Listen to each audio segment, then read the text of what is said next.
ನಮ್ಮ ಕನ್ನಡ ಒಂದು ಪುನೀತ್ ರಾಜ್ಕುಮಾರ್ ಅವ್ರದ್ದು ಒಂದು ಹಾಡು ಬಂದಿತ್ತು. ಪುನೀತ್ ರಾಜ್ಕುಮಾರ್, ಕಾಣದಂತೆ ಮಾಯವಾದನು ನಮ್ಮ ಶಿವಕುಮಾರ, ಕೈಯ ಕೊಟ್ಟು ಓಡಿ ಹೋದನು ಬೆಂಗಳೂರಿಗೆ. ಕಾಣದಂತೆ ಮಾಯವಾದನು ನಮ್ಮ ಶಿವ, ಕೈಯ ಕೊಟ್ಟು ಓಡಿ ಹೋದನು. ಪುನೀತ್ ರಾಜ್ಕುಮಾರ್ದು ಒಂದು ಹಾಡು ಸ್ವಲ್ಪ ಚೇಂಜ್ ಮಾಡಿದ್ದೀನಿ, ಕುಮಾರ ಅಂತ ಸೇರಿಸಿದ್ದೀನಿ, ಉಳಿದಿದ್ದ ಕರೆಕ್ಟಾಗಿ. ಶಿವಕುಮಾರ್ ಪತ್ತೆನೇ ಇಲ್ಲ ಸರ್.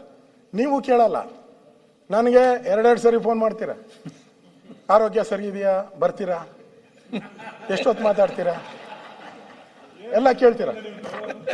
ಅವ್ರಿಗೆ ಪಾಪ ಕಾಣೆ ಔಟಿದ್ರೆ, ಕಾಣದಂತೆ ಮಾಯವಾದ ನಮ್ಮ ಮಾತಾಡ್ತೀರಾ ಇಲ್ವೋ ಅದಕ್ಕೆ ಅನುಗುಣವಾಗಿ ನಾವು ಇಲ್ಲಿ ಎಜೆಂಡಾ ಫಿಕ್ಸ್ ಮಾಡ್ಬೇಕಲ್ಲ. ಕರೆಕ್ಟ್ ಸರ್, ನಿಮ್ಮ ಬಗ್ಗೆ ನಮ್ಗೆ ಗೌರವ ಇದೆ, ಹೇಳಿಲ್ಲ ನಾನು ಪ್ರಾರಂಭದಲ್ಲೇ ಹೇಳಿದೆ, ನಾನು ನಿಮ್ಮ ಬಗ್ಗೆ ಅಭಿನಂದನೆ ಸಲ್ಲಿಸ್ತೀನಿ. ಈ ಕಾಣೆ ಆಗಿರೋ ಅಂತ ನಮ್ಮ ಶಿವನ್ ಎಲ್ಲಿ ಹುಡ್ತೀರಾ? ಶಿವಕುಮಾರನ್ನ